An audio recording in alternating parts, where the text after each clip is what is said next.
అందరికీ నమస్తే. నేను మీ జోష్నా దిలీప్. జోడీ క్యూజన్స్ గార్డెన్ ఛానల్‌కి స్వాగతం. ఈరోజు కంద పులుసుతో మీ ముందుకొచ్చేసా. ఈ కంద పులుసు అనేది చిన్న చిన్న చిట్కాలు పాటిస్తూ దురద లేకుండా సులువైన పద్ధతిలో, సరైన పద్ధతిలో వండితే చాలా బాగుంటుంది. కంద పేరు వినగానే కొంతమందికి అబ్బా!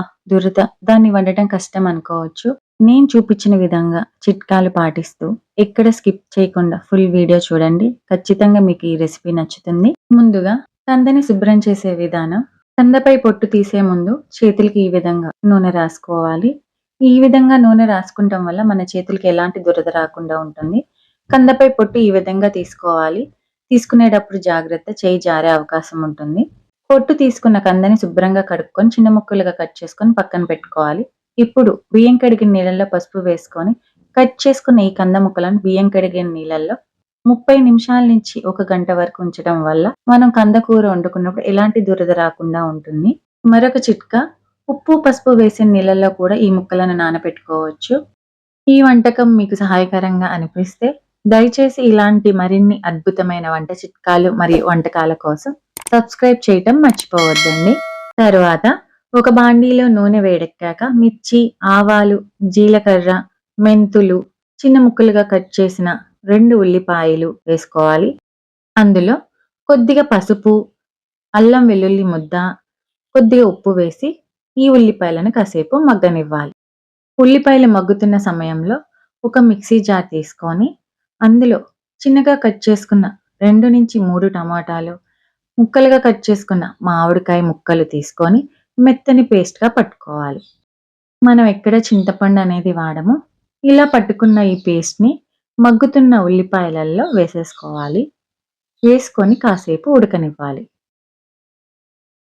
ఇలా ఉడుకుతున్న సమయంలో కరివేపాకు వేసుకొని నేనిక్కడ మునగాకు వేసుకున్నాను. మునగాకు వేసుకున్న తర్వాత ఇలా నానబెట్టుకున్న ఈ కంద ముక్కలని వేసుకోవాలి. ఇలా కంద ముక్కలు వేసుకున్న తర్వాత మామిడికాయ ముక్కలు కొయ్యగా మిగిలిన టెంకని వేసుకోండి. అది మీ ఆప్షనల్. తర్వాత సన్నగా కట్ చేసుకున్న పచ్చిమిర్చి వేసుకొని ఒకసారి బాగా కలుపుకోండి. ఇక్కడ మీరు ఉప్పు కూడా చూసుకోవచ్చు సరిపోయిందా లేదా అనేది. తరువాత పులుసుకి సరిపడినంత నీళ్లు వేసుకొని అందులో కారం, కొద్దిగా బెల్లం వేసుకోండి.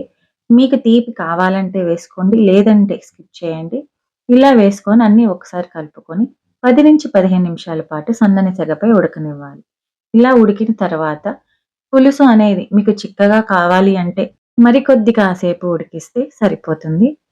ముక్క ఉడికిందా లేదా అనేది కూడా చెక్ చేసుకోండి. ఒకవేళ ఉడకకపోతే మరి కొద్దిసేపు ఉడికిస్తే సరిపోతుంది. అంతే, ఎంతో టేస్టీ అయిన కంద పులుసు అనేది రెడీ అయిపోయింది.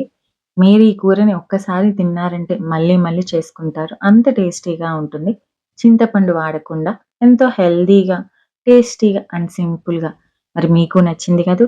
మీరు కూడా ఈ రెసిపీని ట్రై చేసి మీ ఫీడ్‌బ్యాక్‌ని కామెంట్ ద్వారా తెలియజేయడం అస్సలు మర్చిపోవద్దు.